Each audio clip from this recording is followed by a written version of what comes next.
Matthieu chapitre 5, nous avons commencé à regarder le caractère des béatitudes au chapitre 5. Nous avons survolé les béatitudes des versets 5 à 12 en disant que les béatitudes parlent du caractère et que sans ces traits-là qui sont décrits dans les béatitudes, c'est impossible de mettre en pratique le sermon sur la montagne. Nous avons souligné aussi les effets de ces béatitudes qui s'expriment au travers de deux métaphores, celle de la lumière et du sel de la terre. Si quelqu'un est changé de l'intérieur, il va devenir la lumière et le sel de la terre. Ensuite, nous avons dit que dans ces quelques versets sur lesquels nous penchons depuis 3-4 dimanches, les versets 17 à 20, eh bien, Matthieu nous parle de la justice radicale du royaume. Il va parler de la loi et il va arriver à ce verset 20 que nous allons traiter ce matin en parlant de la justice radicale du royaume. Et par la suite, il va nous donner 6 exemples. 6 exemples de l'application de cette justice. Quelqu'un qui prétend être juste va vivre cette justice dans le quotidien, ça va se voir. Et Matthieu va nous donner 6 exemples de cette justice que Jésus incarne en quelque sorte, puisqu'il est venu pour accomplir la loi. Dans ces versets 17 à 20, nous avons parlé d'importance de la loi. Jésus l'accomplit, c'est ce que nous venons de dire. Jésus accomplit la loi, il n'est pas venu pour la dissoudre ou pour l'abolir, mais pour l'accomplir. Et nous allons voir pourquoi Jésus est venu accomplir la loi ce matin. Ensuite, nous avons parlé de la permanence de la loi. S'il y a quelque chose dans ce monde qui est solide, c'est la parole de Dieu. Et la parole de Dieu est plus solide que ce qui est le plus solide dans la création. Donc, les cieux et la terre vont passer. Et durant des millénaires, les cieux et la terre sont là. Le soleil se lève tout le temps et se couche tout le temps. La nature est d'une stabilité remarquable, même si parfois sa colère, entre guillemets, peut s'exprimer. Mais la parole de Dieu est beaucoup plus permanente que la nature elle-même. Et Jésus va nous dire que cette parole, cette loi est tellement importante que c'est son application qui va déterminer qui est grand ou qui est petit dans le royaume des cieux. Tu veux être grand dans le royaume des cieux, bien tu appliques toute la parole. Pas seulement certains aspects qui t'intéressent, mais toute la parole. Et Jésus dit que si tu supprimes un seul de ces petits commandements et que tu enseignes à faire de même, tu vas être petit dans le royaume des cieux. Ce qui est extraordinaire, c'est qu'il n'a pas dit tu seras éjecté du royaume des cieux. Il a dit tu seras petit. Et le dernier verset qui nous concerne aujourd'hui traite de l'entrée dans le royaume des cieux. Verset 20, car je vous dis, si votre justice ne surpasse celle des scribes et des pharisiens, vous n'entrerez point dans le royaume des cieux. Et c'est la raison pour laquelle on a le titre qui apparaît maintenant à l'écran, l'importance de la loi, l'entrée dans le royaume de Dieu. Ça, c'est un verset qui nous surprend, nous les chrétiens évangéliques, qui nous gargarisons de la grâce de Dieu. Nous entrons dans le royaume par la grâce de Dieu. Alors pourquoi Jésus, dans ce contexte, nous dit avec vraiment force là, je vous le dis, si votre justice ne surpasse pas celle des scribes et des pharisiens, vous n'entrerez pas dans le royaume des cieux. Alors qu'est-ce que Jésus veut dire ? C'est ce que nous allons regarder ensemble. Et pour commencer, nous allons regarder l'importance de la loi. Pour différentes personnes, et en particulier pour l'entrée dans le royaume de Dieu. C'est intéressant cette expression, entrer dans le royaume de Dieu. On n'entre pas dans une maison parce que la maison n'a pas de porte, n'a pas de mur. Généralement, quand tu rentres dans un endroit, il y a un accès, il y a une porte. Vous ne pouvez pas rentrer dans l'église ici en passant à travers les murs. Il faut passer par la porte. Et quand on parle d'entrée, c'est qu'il y a une porte. Jésus a dit lui-même, je suis le chemin, la vérité et la vie. Hein? Il est la porte lui-même qui nous permet d'entrer dans le royaume des cieux. Alors pourquoi ici Jésus nous dit, si votre justice ne surpasse pas celle des pharisiens et des scribes, c'est-à-dire, si tu ne passes pas par une meilleure justice, tu ne peux pas rentrer dans le royaume des cieux. Qu'est-ce que Jésus veut dire ? Mais nous allons regarder donc l'importance de la loi. Nous allons regarder aussi la justice pour les scribes et les pharisiens. Quelle est-elle cette justice qui est inadéquate pour entrer dans le royaume des cieux ? Et nous allons regarder pour terminer la justice qui nous permet de rentrer dans le royaume des cieux. Quelle est-elle ? Alors premièrement, l'importance de la loi pour les scribes et les pharisiens. pour les scribes et les pharisiens. Eh bien, les scribes et les pharisiens étaient des gens passionnés. Et les scribes et les pharisiens étaient passionnés par la loi. C'était des spécialistes de la loi. Ils voulaient mettre en pratique la loi. Ils enseignaient aux autres comment mettre en pratique la loi. Ils évaluaient si quelqu'un mettait ou pas en pratique la loi. Ils étaient capables de dire à quelqu'un « tu as transgressé la loi ». En fait, ils étaient capables de le dire, puis ils étaient capables de sanctionner aussi parfois la transgression de la loi. C'était vraiment les spécialistes de l'époque en ce qui a trait à la loi. Les Juifs avaient 248 commandements qu'ils avaient ajoutés à la loi, et eux les spécialistes de la loi, et ils avaient ajouté aussi 365 interdictions, une interdiction par jour, imaginez-vous. Ça, c'était la spécialité docteur de la loi. La loi était extrêmement importante pour eux, et c'est la raison pour laquelle les scribes et les pharisiens copiaient la loi. Vous savez que quand on étudie tout le sujet de la transmission des Écritures, on parle du travail des copistes. Et le travail des copistes était extrêmement soigneux. Ils faisaient attention de ne pas faire des fautes. Ils comptaient les mots. Quand ils se réalisaient qu'il y avait 2 ou 3 fautes, ils détruisaient le parchemin et recommençaient. Ils recopiaient la Bible ou la loi avec un respect immense lorsqu'ils écrivaient le nom de l'Éternel, le nom de l'Alliance. Ils se lavaient entièrement, imaginez-vous, par respect. Et ces Juifs-là, non seulement ils copiaient la loi, mais ils passaient du temps à l'étudier. Puis ils voulaient tellement l'étudier qu'ils ont jugé bon d'ajouter 248 commandements et 365 interdictions pour mieux expliquer la loi, tu sais, pour mieux la mettre en pratique. Et non seulement ils l'étudiaient, mais ils l'interprétaient. Ils interprétaient la loi, et non seulement ils essayaient de comprendre le sens de la loi, mais en plus ils l'enseignaient à d'autres. Malheureusement, Jésus leur a dit, vous n'y connaissez rien. Des spécialistes de la loi, des gens qui passaient leur vie à étudier la loi et à l'enseigner à d'autres, ces gens-là, Jésus a souligné leur incapacité, leur ignorance vis-à-vis de la loi. Alors, quelle était l'importance de la loi pour Jésus ? Nous l'avons vu durant les derniers dimanches. Jésus considère que la loi est aussi extrêmement importante. Et il partage avec les Juifs cette façon de concevoir la loi. Pour Jésus, la loi est importante. Mais Jésus ne comprend pas la loi de la même manière que les scribes et les pharisiens, les religieux de l'époque. Au verset 17, Jésus dit « Ne croyez pas que je sois venu pour abolir la loi. » Vous vous rappelez que les gens à l'époque, ils trouvaient la loi tellement lourde, tellement compliquée, qu'ils attendaient un Messie qui allait alléger la loi. Parce que les gens de l'époque étaient écrasés sous le joug des pharisiens. Les pharisiens et les scribes étaient tellement durs avec l'application de la loi qu'ils écrasaient les gens. Et Jésus le dit dans Matthieu 23, vous mettez un fardeau sur le dos des gens, sur le dos du peuple qui veulent vraiment suivre Dieu, au lieu de les aider. Alors les gens attendaient un Messie qui allait peut-être rendre la tâche un peu plus facile. Mais Jésus, loin de rendre la tâche facile, nous dit, je suis venu pour accomplir la loi. Alors je ne sais pas qu'est-ce que les pharisiens comprenaient, mais vous vous rappelez ce jeune homme qui est venu voir Jésus, et puis il lui demande s'il accomplit la loi. Le jeune homme lui dit, ouais, moi j'accomplis la loi. Vous vous rappelez là ? Puis Jésus lui a dit, bon, t'accomplis la loi, c'est bien. Maintenant, prends tes biens, vends-les aux pauvres et suis-moi. Vous vous rappelez ? Et certainement qu'au temps de Jésus, en disant cela, moi je suis venu pour accomplir la loi, Jésus avait peut-être le même langage que les scribes et les pharisiens qui, eux, pensaient accomplir la loi. Ils le pensaient, mais ils se trompaient. Et Jésus est le seul qui peut dire avec vérité, je suis venu accomplir la loi.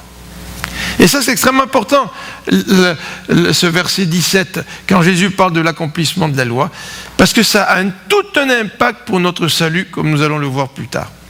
Donc Jésus reconnaît, comme nous l'avons dit, la permanence de la loi. La loi est tellement importante. Et c'est vrai que si la loi ne change pas, nous devrions, nous aussi, accorder à la loi l'importance qui lui est due. La loi ne change pas. Vous savez qu'aujourd'hui, la loi humaine change, hein, selon les intérêts des uns, les intérêts des autres. On va peut-être modifier la loi des abris fiscaux parce qu'il y a une crise, parce qu'il y a peut-être des gens qui sont mécontents. Peut-être, pas dit. Peut-être peut-être on va donner aux grands dirigeants des banques un peu moins de bonus. On peut peut-être modifier la loi, peut-être, mais c'est pas sûr. La loi aujourd'hui, elle est le reflet des intérêts de l'être humain. On veut passer une loi qui permet l'avortement, par exemple. Mais ça, c'est des changements de valeurs. L'être humain, il change dans ses valeurs, selon son intérêt. Vous savez, parfois on a des valeurs, là, bien à l'extérieur de notre vie, et dès que nous vivons certaines circonstances, nos valeurs changent. Comment ça se fait? Vous savez, on peut avoir des valeurs des bien belles valeurs, mais quand la tentation est là, nous tombons dans la tentation et nous changeons nos valeurs. Mais quand Jésus parle de la loi de Dieu qui ne passe pas, la loi de Dieu est immuable. Donc, cette immutabilité pose la question de mon rapport avec la loi. Si la loi de Dieu ne change pas, quel est mon rapport avec cette loi-là? Donc pour Jésus, la loi est importante aussi parce que, comme nous l'avons vu dimanche dernier, la loi distingue le petit du grand dans le royaume des cieux. Lorsque j'étais pasteur à Châteauguay, un couple qui venait à l'église, qui venait de la campagne, qui voyageait pendant, 20 minutes, une demi-heure pour venir à Châteauguay à travers les routes de campagne, passait souvent devant un immeuble qui était désaffecté en pleine campagne, puis le mari souhaitait faire des grandes choses pour Dieu, puis à un moment donné il m'a dit « Oh, j'aimerais ça, moi, avoir un building comme celui-là, puis ouvrir une maison pour Dieu. » Souvent on a des grands rêves pour Dieu, hein. Je ne sais pas si vous avez des grands rêves pour Dieu. Tous les pasteurs, quand ils commencent leur ministère, ils ont des grands rêves pour Dieu. Puis ils pensent qu'ils vont être aussi bons que Billy Graham. Tu sais. Mais après quelques semaines, ou quelques mois, quelques années, il faut qu'ils s'ajustent. Tu sais. Puis lorsqu'ils ont de la difficulté à s'ajuster, eh bien, ça peut affecter la motivation dans le ministère. Tu sais. Mais on rêve de grandes choses parfois pour Dieu. Mais le critère de grandeur pour Dieu n'est pas le même que le nôtre. Ce n'est pas ce que je fais pour Dieu. Ce n'est pas les œuvres que je fais pour Dieu. Jésus nous dit, tu vas être grand si tu accomplis la loi. Donc la loi, vous savez, vous connaissez les 10 commandements. Hein. Les 10 commandements, ça touche les relations avec les autres. Ça touche les relations avec Dieu. Bien plus que ce que je fais. Alors, dans ce passage, qui nous parle donc de l'importance de la loi pour Jésus, ce passage au verset 20 nous montre aussi l'importance de la loi pour entrer dans le royaume de Dieu. Alors comment la loi peut-elle être aussi importante que ça? Jésus, dans ce verset 20, nous présente une condition qui est catégorique. Ça, c'est surprenant pour nous qui croyons à la grâce. C'est catégorique. Je vous le dis. Moi, j'imagine Jésus, il montrerait le doigt comme ça, là. Je vous le dis. Vous savez, il y en a qui parlent comme ça des fois pour montrer que c'est important. Je vous le dis. Il aurait pu dire en vérité, comme il le dit ailleurs. Mais Jésus conclut ces quelques versets par des paroles extrêmement fortes et sans aucune équivoque. Vous n'entrerez pas si vous n'accomplissez pas une justice plus grande que celle des scribes et des pharisiens. Donc la condition est catégorique, mais dans ce verset, Jésus nous parle donc ou sous-entend un rapport entre la loi et la justice. Qui est juste? Et dans les versets qui précèdent, Jésus a parlé d'appliquer la loi. Et implicitement, ce que Jésus est en train de dire, tu es juste que si tu appliques la loi. Et implicitement, Jésus est en train de dire aux pharisiens et aux scribes, vous n'accomplissez pas la loi de la façon que vous devriez, et à cause de cela, votre justice est inadéquate, insuffisante pour que vous puissiez entrer dans le royaume des cieux. Alors vous imaginez, Jésus parle ici devant des foules, et à la fin du chapitre 7, Matthieu nous dit qu'il enseignait avec autorité et non pas comme les scribes. Alors déjà, alors qu'il s'adressait au peuple à travers de ce qu'on appelle le sermon sur la montagne, Jésus a frappé la foule, mais Jésus se distinguait des scribes et des pharisiens. Et déjà, la réputation de Jésus grandissait par opposition au leadership des scribes et des pharisiens, qui était souvent une occasion de fardeau pour le peuple. Alors déjà, Jésus se situe de manière très très claire par rapport aux scribes et aux pharisiens, en leur disant « Votre justice ne vous permettrait pas d'entrer dans le royaume des cieux ». Alors dans ce verset 20, Jésus est en train de présenter ce qu'on peut appeler la clé. Il y a une clé pour entrer dans le royaume des cieux. Et la clé pour entrer dans le royaume des cieux, c'est que notre justice surpasse celle des scribes et des pharisiens. Essaye de mettre une autre clé dans la porte, tu n'y arriveras pas. Essaye de mettre la clé de, je ne sais pas moi, la clé de la justice des pharisiens, là ça grince, ça rentre pas, peut-être que ça ne tourne pas comme il faut. Il faut que tu mettes la bonne clé pour pouvoir entrer dans le royaume des cieux. Alors, l'importance de la loi nous est décrite donc dans ces passages. Nous allons de voir l'importance de la loi pour les scribes, pour les pharisiens, pour Jésus, l'importance de la loi pour l'entrée dans le royaume des cieux. Mais maintenant, quelle est-elle cette justice des scribes et des pharisiens qui est inadéquate? Quelqu'un du peuple pourrait dire, ou il pourrait ressentir ce fardeau imposé par les pharisiens, mais le peuple, en même temps, il pouvait être ambivalent. Il pouvait se sentir écrasé par les religieux, mais en même temps, il regarde les religieux en les mettant sur un piédestal en se disant, au moins s'il y en a qui peuvent y rentrer, c'est eux, c'est pas moi, tu sais. Alors le peuple était certainement marqué par cette dualité-là, l'influence de leur leader, et en même temps écrasé par ce sentiment-là d'impuissance, en se disant, au moins eux, les leaders, ils pourraient savoir.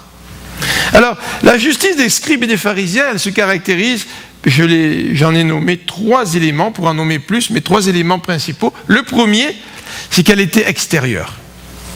Une justice qui est extérieure.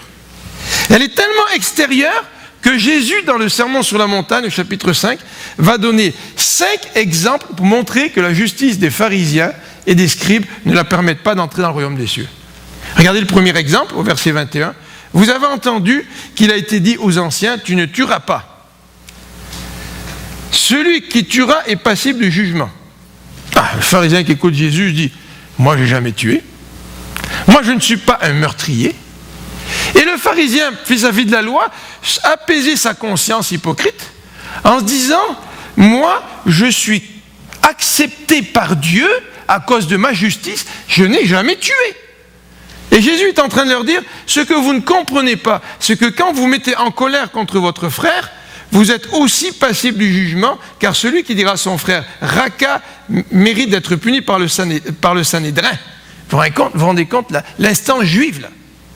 C'est même cette même instance qui est capable ou habilitée pour passer des jugements sur les autres, qui sont composés de juifs, de scribes et de pharisiens, qui se gonflent la poitrine parce qu'eux ne sont pas des meurtriers. Jésus leur dit, quand tu te mets en colère, tu es aussi coupable. Donc il y a quelque chose que les Juifs n'avaient pas compris dans l'esprit de la loi, là. La colère contre son frère, c'est ça qui a amené Caïn à tuer Abel. Alors les Juifs se réfugiaient devant ce qui est extérieur. Moi je n'ai jamais tué. Mais peut-être que dans ton cœur, tes sentiments envers quelqu'un étaient les mêmes que les sentiments d'un meurtrier qui lui a commis le geste alors que toi tu ne l'as pas commis. Alors Jésus va continuer et va donner plusieurs exemples pour illustrer le fait que la justice des pharisiens est extérieure. Et on va les regarder dans les semaines à venir. Et vous avez à l'écran les versets qui commencent, c'est chacun des versets qui commencent ces 6 sections-là, qui vont illustrer le caractère superficiel de la justice des pharisiens. Vous avez au verset 27 l'expression donc, qui revient à peu près la même, qui introduit ces 6 blocs-là. Vous avez appris. Et là, le deuxième bloc au verset 27, vous avez appris qu'il a été dit, tu ne commettras point d'adultère. Ah, Seigneur Dieu, moi je n'ai jamais couché avec une autre femme que la mienne. Je suis correct. Mais Jésus est en train de dire, tu ne comprends pas les motifs. Tu ne comprends pas l'intérieur. C'est l'intérieur qui doit être touché. Et si dans ton intérieur, tu convoites une femme dans ton cœur, aux yeux de Dieu, c'est comme si tu avais commis l'adultère, même si tu ne l'as pas commis. Alors encore une fois, Jésus va mettre l'accent sur le caractère superficiel des pharisiens qui sont prêts à se gonfler la poitrine en disant, nous sommes justes, et à cause de cela, nous serons les premiers à entrer dans le royaume des cieux. Dans Matthieu 23, je vous invite à garder un doigt dans Matthieu 23. Nous aurions pu lire ce passage ce matin, un passage parallèle où Jésus va décrire l'hypocrisie des pharisiens. Jésus va nous dire au verset 23 et 24, Malheur à vous, scribes et pharisiens hypocrites, parce que vous payez la dîme de la menthe, de l'âneth et du cumin. C'est-à-dire qu'ils vont payer la dîme de ce qui est le plus petit, là, des fruits du jardin. C'est petit, ça. Mais il dit, vous laissez ce qui est le plus important dans la loi, la justice, la miséricorde et la fidélité. C'est là ce qu'il fallait pratiquer sans négliger les autres choses. Conducteur aveugle qui éliminait le moucheron et qui avalait le chameau. Alors que faisaient les Juifs? Bien, les Juifs se préoccupaient d'une religion extérieure qui mettait l'accent sur des tout petits détails, mais en négligeant ce qui était important. Et quand on fait ça, vous savez ce qu'on fait? On essaye de vivre une justice sélective. Ils sélectionnaient leur acte de justice. Ils préféraient donner la dîme des plus petits fruits de leur jardin plutôt que de pratiquer la justice, la miséricorde et la fidélité. Et Jésus emploie une image extraordinaire. Vous partez à la chasse contre les moucherons. Vous savez qu'est-ce que c'est un moucheron, là? C'est tellement petit, là. Quand tu fais du vélo et que tu gardes la bouche ouverte, tu peux en avaler quelques-uns, tu sais. Mais c'est tellement petit, un moucheron. Puis dans le fond, si tu avales un moucheron, ça ne te fera pas du tort. Mais eux, ils étaient tellement sur les détails, tellement pointilleux, qu'ils ne se rendaient pas compte ils éliminaient le moucheron, mais ils avalaient le chameau. Ça n'a pas de sens. Comment ça se fait qu'ils ne voient pas la grosseur du chameau? On dirait en québécois, on parlerait de bateau, tu sais, on passe un bateau, tu sais. Ils avalaient le chameau, ils acceptaient des choses inacceptables. Mais ils étaient prêts à être pointilleux sur des plus petits détails de la loi. Et Jésus est en train de leur dire, c'est bien ce que vous faites, en respectant les petits détails de la loi. C'est ce qu'il a dit. Si tu veux être grand dans le royaume, il faut mettre en pratique les petits détails. Mais il leur dit, en anglais on dit to major on minors, c'est ça? Non, attends, comment on dit ça? Mettre l'accent sur ce qui est mineur et puis tu oublies ce qui est majeur. Hein? Traduction maison, là. Donc, ils avalent le chameau. Dans Matthieu 23, au verset 25 à 28, Jésus, dans un même élan, leur dit, « Malheur à vous, scribes et pharisiens hypocrites, parce que vous nettoyez le dehors de la coupe et du plat. » Ça me fait penser qu'on était dans les camps de vacances. Vous savez, dans les camps de vacances, on doit faire la vaisselle à tour de rôle. Puis quand tu as 14-15 ans, tu n'aimes pas ça faire la vaisselle. Hein? Puis, c'est vrai que parfois, quand on faisait la vaisselle, on nettoyait pas très bien entre les dents des fourchettes. Tu sais. Alors, dépendamment de ce que tu mangeais à midi, c'était important de bien nettoyer. Ou parfois, tu prends les grosses casseroles, là, tu sais, ceux qui devaient nettoyer les casseroles. C'est facile de nettoyer l'extérieur, tu sais. Puis l'extérieur, tu peux le sécher, il peut briller, mais si tu n'as pas passé le produit à l'intérieur, c'est pas bon. Moi, j'aimerais pas que ma femme chez moi recuisine ou cuisine dans des casseroles qui n'ont pas été lavées à l'intérieur. Et les pharisiens, ce qu'ils faisaient, c'est qu'ils prenaient de la joie, ils utilisaient leur effort pour nettoyer l'extérieur, puis c'était bien beau l'extérieur, mais à l'intérieur c'était tout sale.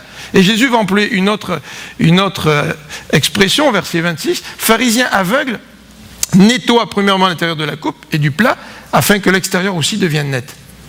Bon, verset 27, il va nous dire, vous êtes hypocrites parce que vous ressemblez à des sépulcres blanchis. Vous savez, les beaux sépulcres, là, ils sont blancs, on les a recouverts de chaux. Et puis, ils brillent peut-être même au soleil. Puis quand vous regardez ce bâtiment-là, et que vous ne savez pas de quoi il est question, vous aurez peut-être envie de proposer un prix d'achat. Tu sais. Mais si on vous disait que ce sont des sépulcres, vous savez qu'à l'intérieur se trouvent des corps en décomposition. Et Jésus est en train de leur dire, vous êtes comme des sépulcres blanchis qui sont beaux de l'extérieur, mais de l'intérieur, c'est la mort. Alors Jésus est radical, hein, quand il parle de la justice des scribes et des pharisiens. Cette justice des scribes et des pharisiens, elle était aussi rituelle. Regardez dans le Sermon sur la montagne, au chapitre 6, Jésus va parler des rites religieux. Il va parler de l'aumône, il va parler de la prière, il va parler du jeûne.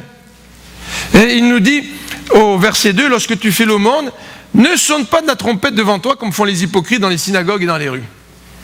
Les hypocrites, les scribes et les pharisiens se tenaient dans les coins des rues pour être bien vus, puis là ils faisaient l'aumône d'un air condescendant, mais en se faisant voir de tout le monde, pour que tout le monde puisse apprécier leur générosité. Vous vous rappelez Jésus lorsqu'il a vu cette veuve qui est venue mettre de l'argent dans le petit coffre là près du temple. Puis une veuve qui est venue, puis TVA n'était pas là, Radio-Canada n'était pas là, il n'y a personne qui l'a filmé, mais Jésus l'a vu lui. Puis Jésus a dit, cette femme, elle a mis bien plus que chacun de tous ceux qui sont venus me mettre dans cette boîte-là. Parce qu'elle a mis de son nécessaire, et parce qu'elle a fait de telle sorte que sa main gauche ne sache pas ce que fait sa droite. Qu'est-ce que ça veut dire ça? Ça veut dire qu'elle a fait en toute discrétion. Tandis que les scribes et les pharisiens, forts de leur générosité, faut organiser toujours des conférences de presse avant de faire des dons. Vous savez, c'est un petit peu comme les personnes riches, là, dès qu'elles font un don d'1 million pour Haïti, là, ah là, ça apparaît dans Internet partout. Là, mais combien de gens ont fait des petits dons, mais pour qui c'était des sacrifices? Et ces gens-là, ils ne seront jamais sur des articles sur Internet. Mais pourtant, la Bible nous dit que Dieu, lui, le voit. Les scribes et les pharisiens, ils pratiquaient aussi la prière. Et là, c'est la même chose. Regardez au verset 5. Lorsque vous priez, ne soyez pas comme les hypocrites qui aiment à prier debout dans les synagogues et au coin des rues pour être vus des hommes. Je vous le dis, ils ont déjà leur récompense. Et Jésus nous dit, quand vous priez, priez dans votre chambre. Vous savez, quand on est leader d'église, on aimerait bien voir que dans l'église, ça marche. T'sais. On aimerait bien voir l'expression de la spiritualité de tout le monde. Ça nous encourage. T'sais. Mais Jésus n'est pas en train de parler de cela. Jésus est en train de parler d'un hypocrite qui veut prier devant tout le monde pour montrer que tout va bien. Puis vous savez, les gens qui sont le plus en danger d'hypocrisie, c'est les extrovertis. Moi, je suis un extraverti. Puis quand on est extraverti, on tire notre force de nos rapports avec les autres. C'est vrai? Moi, je suis fatigué, puis je fais une répétition de musique, puis quand je fais la répétition de musique, j'arrive à la maison, j'ai plus envie de dormir, je suis en pleine forme. Par contre, il y a des gens pour qui être en contact avec les autres, ça fatigue. Mais les extravertis, quand ils arrivent en réunion comme ça, puis qu'il faut prier, qui va prier? C'est les gens qui sont extravertis. Les introvertis vont être un peu plus timides. Mais le danger qui guette les extravertis, c'est que la prière qu'ils font en public, et bien sûr que ça les encourage, donne l'impression peut-être qu'ils ont une vie spirituelle avec Dieu alors que ce n'est pas le cas pendant la semaine. Alors je ne veux pas prêcher contre les extravertis, parce que je suis extraverti moi aussi. Mais c'est un danger, il faut que j'en sois conscient. Et si je prie en public, ou si j'aime être en public, il faut que je fasse attention à ce que ma vie privée soit en conformité avec l'image publique que je donne. Et ce n'était pas le cas pour les pharisiens. Parce que les pharisiens mettaient l'accent sur les rites. Et c'était la même chose pour les jeûnes. Regardez, il parle du jeûne. Lorsque vous jeûnez, ne prenez pas un air triste, comme les hypocrites, qui se rendent le visage tout défait, pour montrer aux hommes qui jeûnent. Et je vous le dis en vérité, ils auront leur récompense. Mais Jésus dit, quand tu jeûnes, parfume-toi. Alors quand je vous salue, à la sortie de l'église, là, je sais qui jeûne. La prochaine fois, là, la personne qui va venir en ayant un bon parfum, dire, celle-là, elle jeûne. Ce que veut dire Jésus, c'est que ta justice ne doit pas être une justice extérieure. Les rites qui ne reflètent pas une justice intérieure ne comptent pas. Ça ne compte pas aux yeux de Dieu. Et quand je lis ça, je me dis, Seigneur, je suis ton enfant, je le sais. Est-ce qu'il y a dans ma vie des habitudes religieuses qui, à tes yeux, ne comptent pas? Parce qu'elles ne sont pas le fruit d'un cœur qui t'est totalement dédié. Matthieu 23, au verset 13, si vous avez gardé encore un doigt, dans Matthieu 23, au verset 13, « Malheur à vous, scribes et pharisiens hypocrites, parce que vous fermez aux hommes le royaume des cieux, vous n'y entrez pas vous-même, et vous n'y laissez pas entrer ceux qui veulent entrer. » Verset 15, « Malheureux, scribes et pharisiens hypocrites, parce que vous courez la mer et la terre pour faire un prosélyte. » J'imagine, moi, les Juifs courir la mer et la terre. T'sais. Et quand il est devenu juif, vous en faites un fils de la géhenne 2 fois plus que vous. Vous vous rendez compte? La justice extérieure, qu'est-ce que ça produit aussi dans la vie des autres qui nous entourent? Alors, la justice extérieure, ou la justice des scribes et des pharisiens, elle était extérieure, elle était rituelle, mais elle nourrissait leur orgueil. Et toujours dans Matthieu 23, au début du chapitre, les scribes disent, Jésus dit ceci, les scribes, au verset 2, les scribes et les pharisiens sont assis dans la chair de Moïse. Vous savez quand quelqu'un est assis sur un trône, là, tu sais, mais la chair de Moïse, c'est pas la chair, là, c'est le siège, hein, le trône en quelque sorte, de Moïse. Ça, c'était prestigieux. C'est eux qui deviennent le défenseur de la loi après que celui qui les donnait, Moïse, soit parti. Et eux, ils étaient les gardiens de la loi. Et eux en étaient remplis d'orgueil. Et le verset 9 de Luc 18, et je vous invite à tourner dans Luc, si vous voulez lire avec moi, dans Luc 18, Jésus parle de cet orgueil des pharisiens qui transpirait de leur peau. Luc 18, verset 9, il dit cette parabole en vue de certaines personnes se persuadant qu'elles étaient justes et ne faisant aucun cas des autres. Alors, qui sont ces certaines personnes? Jésus va les décrire. 2 hommes montèrent au temple pour prier. L'un était pharisien et l'autre collecteur d'impôts ou publicain. Alors, les pharisiens et les collecteurs d'impôts, ils n'étaient pas bien amis. Collecteurs d'impôts, ils étaient employés par Rome. Et les collecteurs d'impôts ramassaient l'impôt. Mais les collecteurs d'impôts augmentaient le pourcentage d'imposition pour s'en mettre parfois jusqu'au double dans leur poche. Vous comprenez pourquoi Zachée n'était pas très aimé?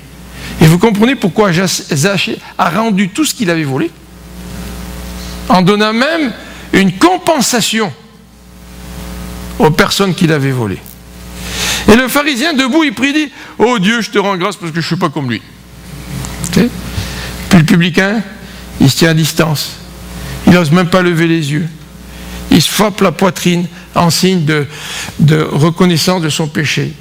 Et il dit à Dieu, « Oh Dieu, sois apaisé envers moi qui suis un pécheur. » Et Jésus termine en disant, « Je vous le dis, celui-ci, le publicain ou le collecteur d'impôts, descendit dans sa maison, justifié plutôt que l'autre. Lui, sa justice était supérieure à celle des scribes et des pharisiens. » Il y a un proverbe que les scribes et pharisiens avaient. Vous savez quel était-il? Les scribes et les pharisiens disaient, s'il y a seulement 2 personnes qui peuvent aller au ciel, le premier sera un scribe et le deuxième sera un pharisien.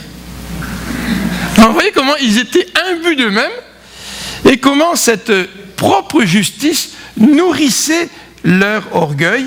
Et aussi, c'est une justice qui les faisait bien paraître devant les autres. Et le prochain point à l'écran donne la référence de Luc 16, verset 15, ainsi que Matthieu 6, chapitre verset 1.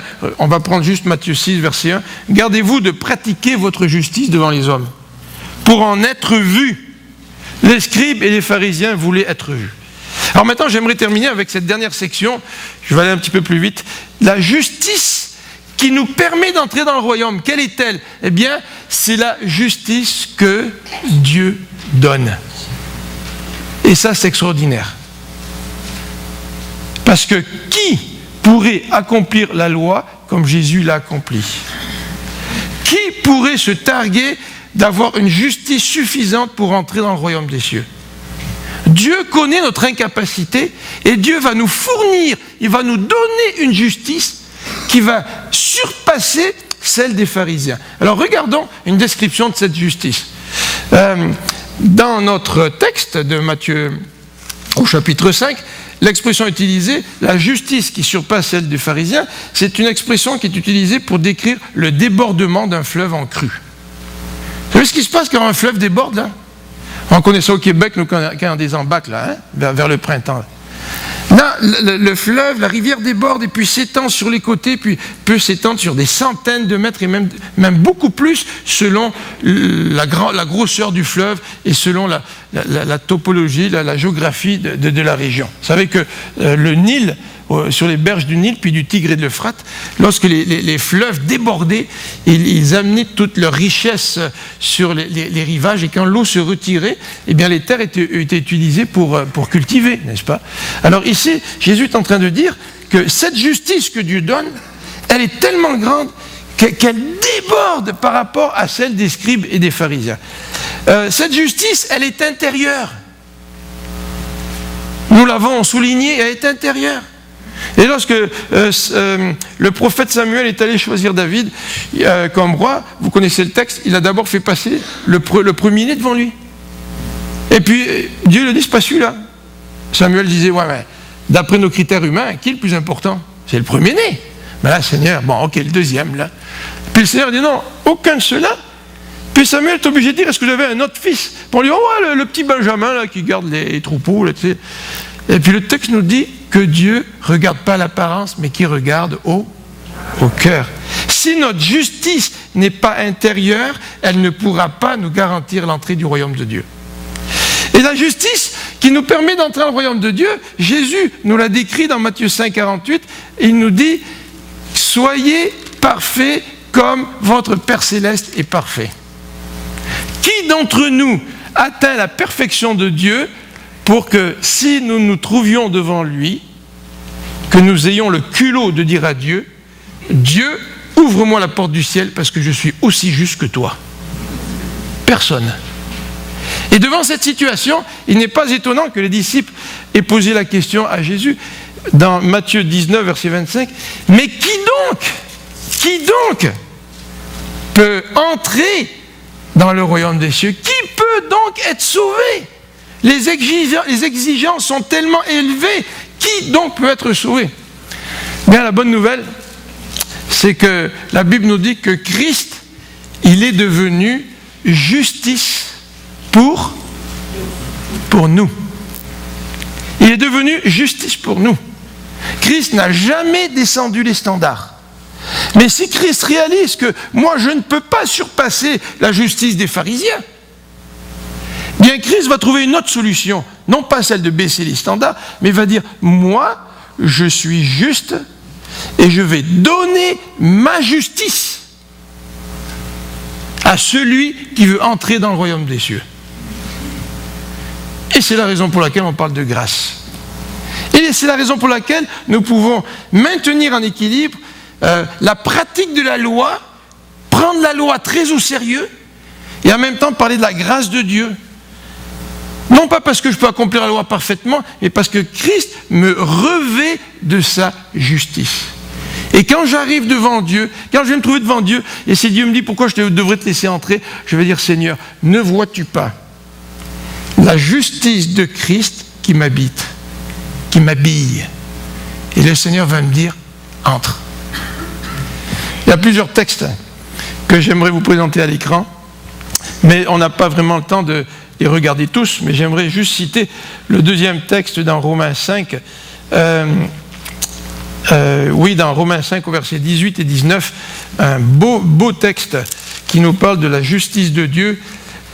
Ainsi donc, comme par une seule offense, la condamnation a atteint tous les hommes, c'est-à-dire par le péché d'Adam et Ève, de même, par un seul acte de justice, la justice qui donne la vie s'étend à tous les hommes.